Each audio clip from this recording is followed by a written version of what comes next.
What did I do with it? There it is.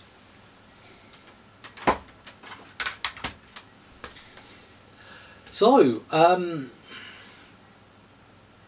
no, I don't like that.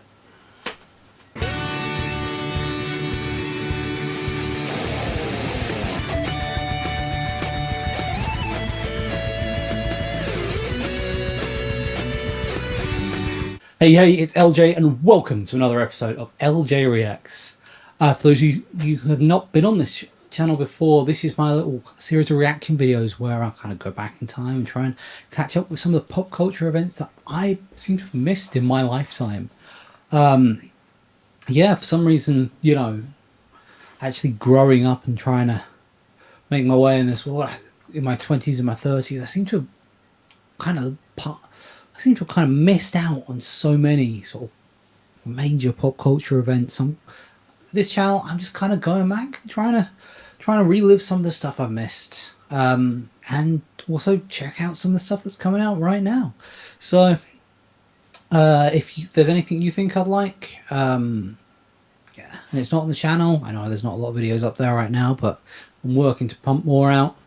You can, of course, chuck it down in the comments below, and of course, should you like the video, don't forget like, share, subscribe. Come on, if you've been on YouTube long enough, you know how this works. Because let's be honest, if you like it, then you share it. Someone else might like it, so they will start watching more, which brings my viewer count up, which brings my subscriber count up, which means that people are liking what I'm doing, which gives me more motivation to do what I'm doing because you people are liking what I'm doing. And of course, speaking of liking what I'm doing, you've got my socials right there, as well as you can catch me in real life, or various other projects that I'm involved with on my link tree just there.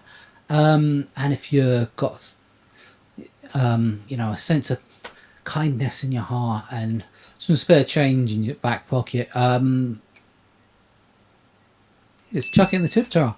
Buy me a coffee, couple of quid, just to be a nice little thank you for any sort of amount of enjoyment you have received from my ramblings. So, with all that housekeeping out of the way, let's go on to what we are talking about today.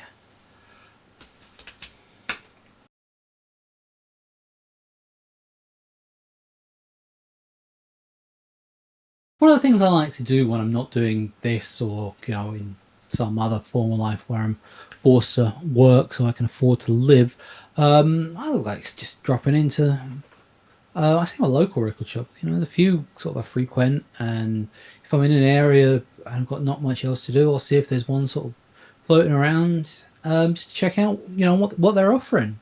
And actually, someone weirdly recognised me the other day, and sort of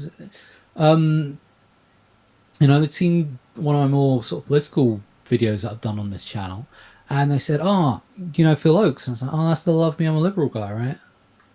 And they were like, "Yeah," because I know the name, because I know, like I said, I know the "Love Me, I'm a Liberal" song. I also know there's a lot of great covers floating around of that song with the lyrics more up to date.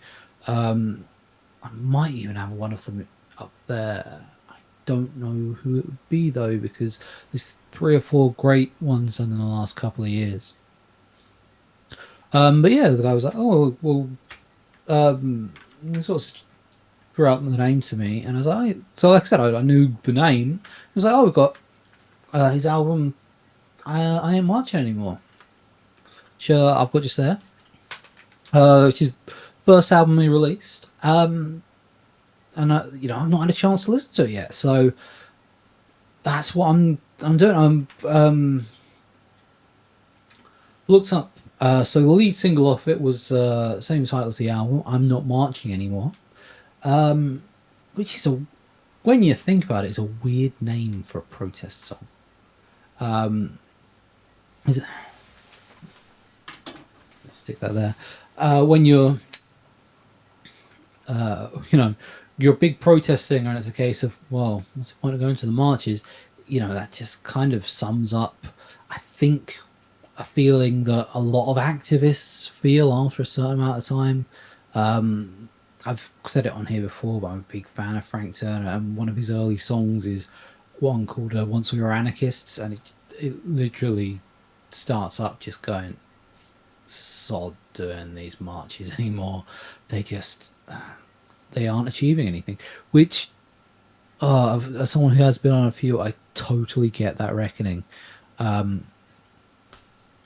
Yeah, so man. But still, it's so this was a single that was released way back in the mid 60s that did not chart. Was it 60s or was I believe it was sort of anti-Vietnam, so that would be the 70s, wouldn't it? But either way, it was released, but did not chart. Which is odd because I know there was very high amount of anti-war sentiment at the time. So yeah, that's where this is going. Obviously, I mean, Phil is he's an interesting guy if you look into him. He sort of got really paranoid about stuff from the CIA. And they were following him, and then when he eventually took his own life, it turned out, yeah, he was right. Then again, the CIA, they followed anyone who was vaguely counterculture. I know Hendrix got really paranoid too because he was always pro Black Panther. But that is, I mean, I don't know like a lot of the background on this, so let's just let's start moving towards doing the reaction, shall we? So yeah, this is from Phil Ochs. This is "I Ain't Marching Anymore."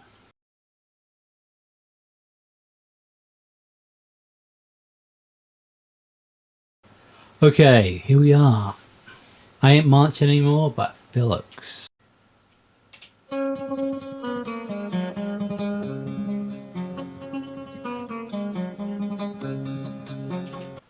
Very sort of Sun Records era Johnny Cash intro there, don't you think?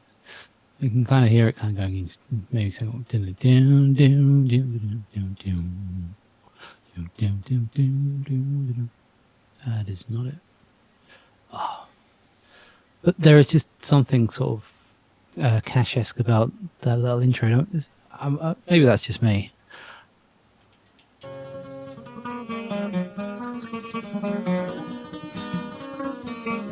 I'll pick it up a bit there, kind of leaving those Cash-esque thoughts behind. Interesting. Cash was he was an army guy. He was an Air Force guy.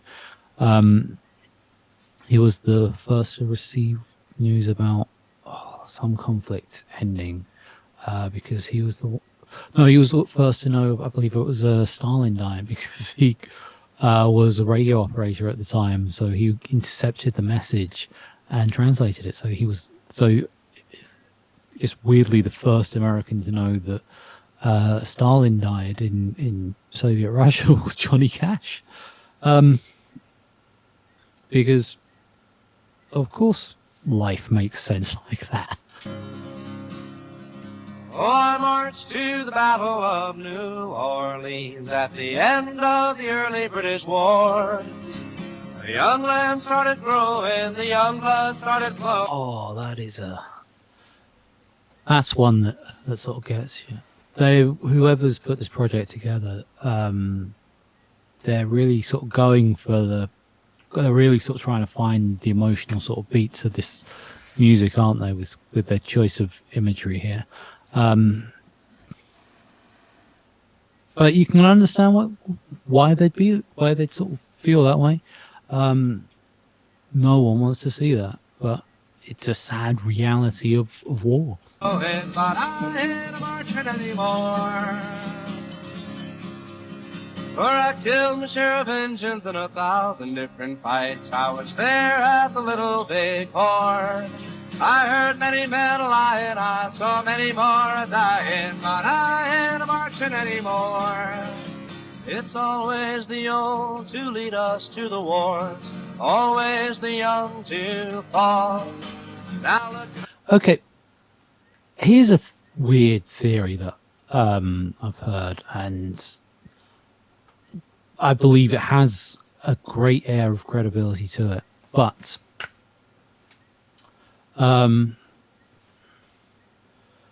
so there's not been a major sort of international conflict really since 1945. There's been military campaigns which have had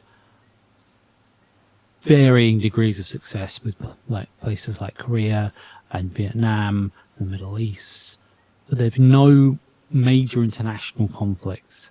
And it's not that there hasn't been potential for that to happen. We're seeing that with Russia right now.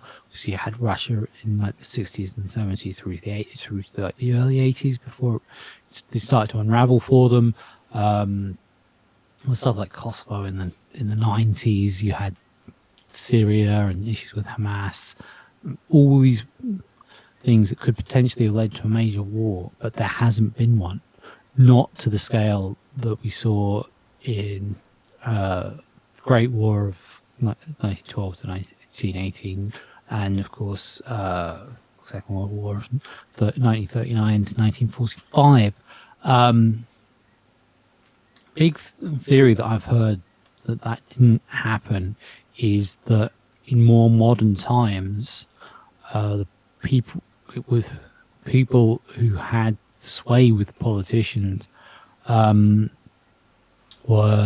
sort of business holders, like people who did like major designer brands, or you've got people like say Jeff Bezos who owns Amazon. People have sort of used this theory to sort of put forward conspiracy theories with COVID, which, having had COVID, I can tell you it was real. But yeah, the theory is that with those men in places of power, they persuaded the politicians to scrap things like national service and to not send young men into war, because if you're sending young men out to die, then they're not making as much money as they could, because their potential earning power has been dropped, because their potential customer base is lying in a dirt field out in the middle of nowhere. Because at the end of the day, the only thing a dead soldier needs is a coffin. And if you're not an undertaker, then you're not making any money off that. It's a cynical way to look at it, but it certainly explains a lot, especially in the consumerist world we live in nowadays. But it's just a theory. So, moving on. Let's get back to this. Now look how we've won with a saber and a gun. Tell me, is it worth it all?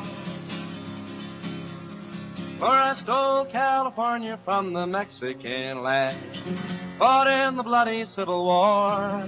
Yes, I even killed my brothers and so many others, but I ain't marching anymore. For I marched to the battles of the German trench in a war that was bound to end all. A war that was bound to end all wars. Wow, that worked out well. I mean, say what you like about the sequel, it did the typical sequel thing of upping the budget, body count, explosion level.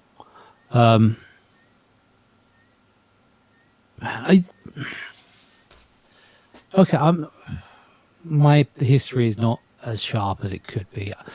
Is it possible that someone who fought in the Battle of Little Bighorn also could have fought in World War One? I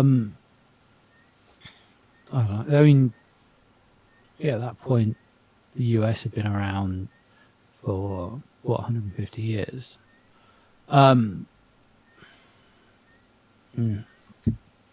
don't know.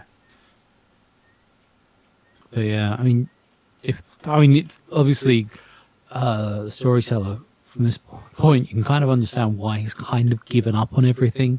If all he sees is just this constant war and this constant death, there is only a certain amount of time that can really make, you know, you can sort of see that and be like, okay, on to the next one.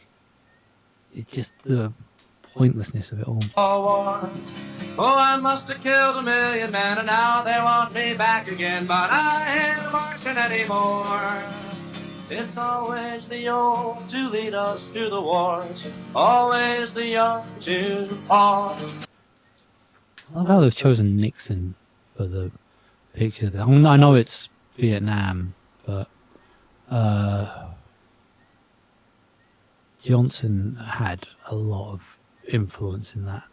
In fact, Nixon, I think he started the withdrawal from Vietnam, which is weird. How Americans, there are still American military people who are like, "Yep, so this is how we won Vietnam." It's like the capital city became the name of the guy you were fighting because he wandered in and took it over like a week after you left. But hey, no, never let an American's ego get in the way of facts. Now look at all we've won with the saber and the gun. Tell me, is it worth it all? For I flew the final mission in the Japanese skies, set off the mighty mushroom roar. So yeah, I believe it was the second Japanese attack, the one on Hiroshima. Was that the second one? That was actually the backup plan. Basically, poor weather conditions on the original target meant that was saved, and so they went to Hiroshima. Also, when they did do the big atomic bomb attack, they did actually send out several planes with empty bomb casings, just so no one would know that they were the ones who actually dropped the bomb until after the bomb went up. Which I guess is a nicety. It's like, yeah, you committed a minor genocide, but here we tried to make you feel better about it by making you think it might not be you doing. That is just a sad sign of the human spirit, that in the right situation, people can be pushed to do something like that when you're in a group of people like that. I'm guessing that's part of what this is about, but yeah, I think I'm kind of showing my colours here, but for those who haven't picked up with, when it comes to international conflicts, I lean slightly to the left. When I saw the cities burning, I knew that I was learning that I ain't marching anymore. Now the labor leaders screaming when they close the missile plant. United Fruit screams at the Cuban shore. Call it peace or call it treason, call it love or call it reason, but I ain't marching anymore. No, I ain't marching anymore.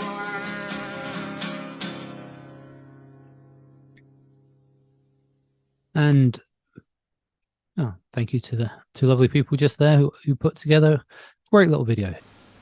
Good old Phil there, he ain't marching anymore, and I ain't reacting anymore because the video is over. However, I will take a moment out to give you some of my thoughts.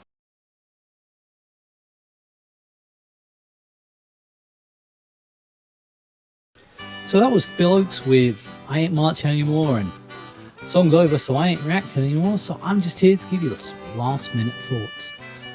So yeah, like I said, I am sort of fairly left wing when it comes to sort of most matters, and yeah, war is definitely one of those. I just look at it and see it as a waste of human life, really, because yeah, it's like the song says, the young go out and die for the old, or more accurately, the young and poor go out and die for the rich, because the young and the wealthy, or at least the young and the well-educated, are the officers sitting at the back telling the rest of us grunts where to go. But this is about the song, not about the subject matter. So yeah, I do have a liking for the sort of folk stylings. The last music video I went to was a folk. I went to see David Rovics, who kind of stylistically and lyrically kind of almost a spiritual successor to Phil in the fact he covers a lot of the same subjects, and most of his gigs it's just him and an acoustic guitar, and sometimes he'll have like someone on like backup vocals as well, just to sort of round out the sound a bit. So yeah, the trouble with folk songs is they're quite simple, so it's not like it's not like when I do like an epic Nightwish song. It's just a bit in the same vein. Folk songs aren't meant to be complicated. They're just meant to be people saying what they feel. And lyrically, I feel there is a great message here. And I have had message songs which on the recap I did the other day aren't up to the quality of this. Not even close. So yeah. But yes, how do I feel about this song? I mean, if I was to rank it, see, I'm going to be doing it lyrically because musically, it's not like particularly standout song. It's just a nice little tune in the background. But I guess with songs like this, that the music is there to be a bed for the message, not to distract from it, which you did really well here, Phil. I'm sorry you're not with us anymore, pal. You're one of those artists that kind of think, well, where would you have gone? My comedian side feels the same way about names like Bill Hicks, and I'd say George Carlin, but George, he survived longer than most. But yeah, there were still names like Lenny Bruce and Andy Kaufman, where they could have gone had they been around a bit longer. But as a song, how do I feel this holds up? See, I am leaning. Oh, look at least 7.5 for this one. Yeah, I think that's fair. I feel some of the other Phil Ochs songs I have heard are a bit more on the money with the lyrics. This one, it's a bit more kind of laissez-faire. It's no Day of the Nazi Died by Chumbawamba, let's put it that way. But still, I am looking forward to checking out some more of this album, just checking out some more Phil stuff in general. If you are a Phil fan, and there's something you think I should check out that's not Love Me, I'm a Liberal, chuck it in the comments below. Other than that, just general sort of housekeeping stuff from here. Like, share, subscribe, do the social thing. If you really want, check me out on my links through there. You should see all my other projects. And if you're feeling really generous, put some skin in the game, or at least put some cash in the pot. And with that, I bid you adieu. I've got another couple of odd ones coming up in the next couple. So if you're liking me doing something that's a bit different, going a bit further back in time than I normally do, I do have a couple more like this coming up from some fairly well-known artists, but some lesser-known songs. So yeah, if that interests you, keep it right here with good old LJ. But until next time, I've been LJ. It's been emotional. Till next time. My president's Barack Obama. the entire country adored. He brought us our hope and our change, and 30 million left uninsured. One of the things I like doing when I'm not doing this, and being forced to work, So that was Phil Ochs with I Ain't Marching Anymore, and I Ain't Reacting Anymore because the song is over. Yep, I am underpaid as a stand-up. I really am. No, that was not a cue for you to come back.